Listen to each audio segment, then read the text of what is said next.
Hello guys. So short program tayo ngayon dahil may lakad tayo mamaya.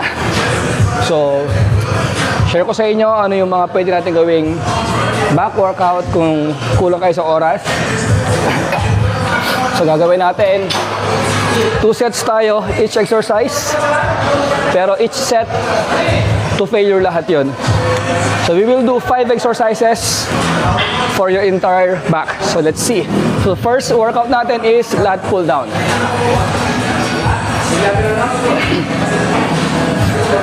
So time under tension, sabihin, let's engage our muscles in every repetition. Slow, eccentric, and controlled concentric tayo.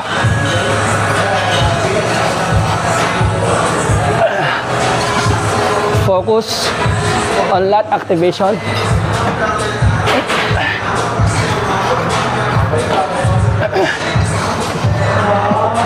Pull with your back, not just with your biceps.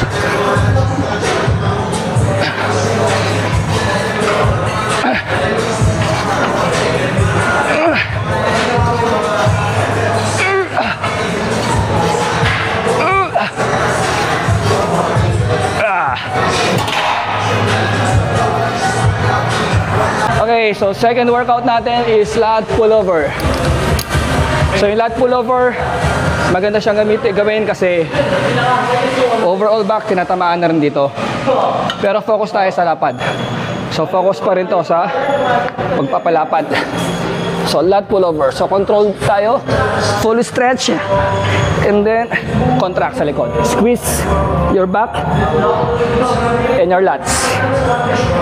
Squeeze, stretch, squeeze, stretch, then squeeze.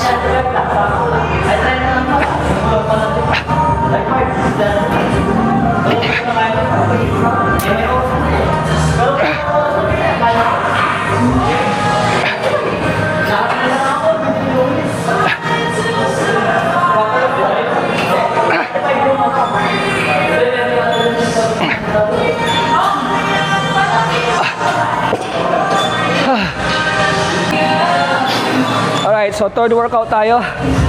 So rowing na tayo. So cable row tayo, pero ang gagamitin natin tong rope. Okay. So tanggal tayo ng damit para makita niyo yung pag-squeeze ng upper back ko while doing this rope rowing natin sa cable. So doing this rope cable row for your upper back, full stretch, and then squeeze your upper back.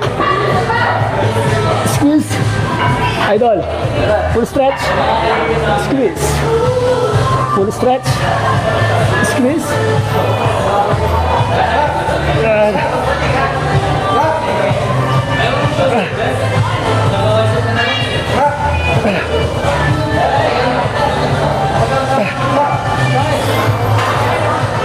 Yan.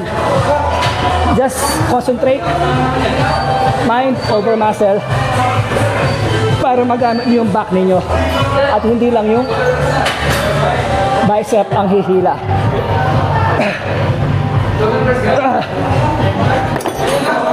So that's how you do it. Yung ating rope cable row for our upper back. Ayan. Okay. So next, dito tayo sa ating seated row machine. This time, yung rowing motion natin ay mababa and close to our torso because ang target natin is our lower back. Ganun pa rin, full stretch tayo and then full contraction tayo pag inila natin sa likod. Okay? Again. full stretch. Mag-lean tayo ng sideward konti. And then pull close to your body. Slow, eccentric. Focus on contraction. So, time under tension. So, di baling mabagal at magaan. Huwag lang sobrang bigat na walang control. Para ma-maximize natin yung time under tension sa ating muscle.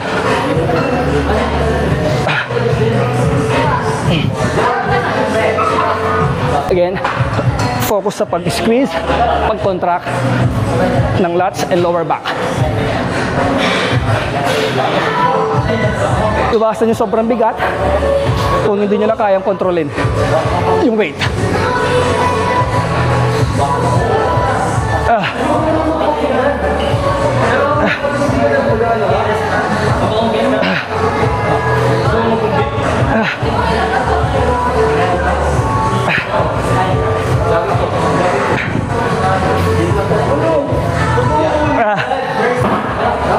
Sabay ako. Harap na.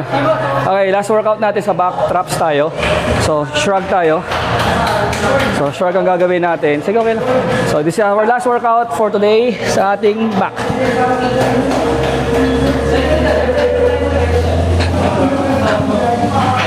Okay, let's go. Okay, last set. So, nag-add tayo ng 50 pounds.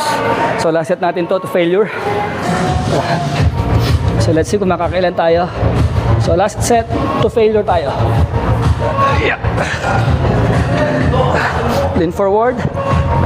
And then, squeeze yung trap sa taas. Control.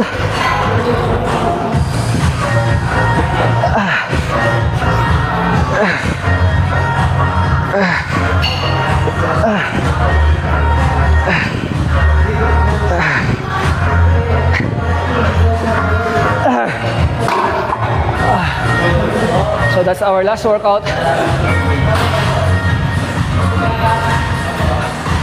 And we are done sa ating back exercise.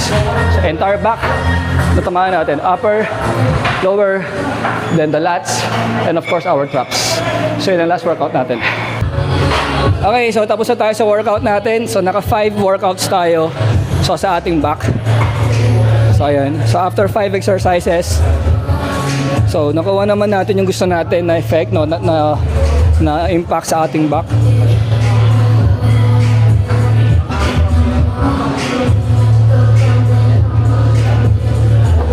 So ayan. So yun. So kung wala kayong time, nagmamadali kayo sa workout nyo, you can do 5 workouts for your entire back. Kahit 2 sets lang, pero sagarin ninyo up to failure every set para ma-maximize yung muscles ninyo. Yung kanyang effort, yung work ng muscle, ma-maximize natin. Kahit konting exercise lang at kahit 2 sets lang tayo. So yun lang. Next time ulit.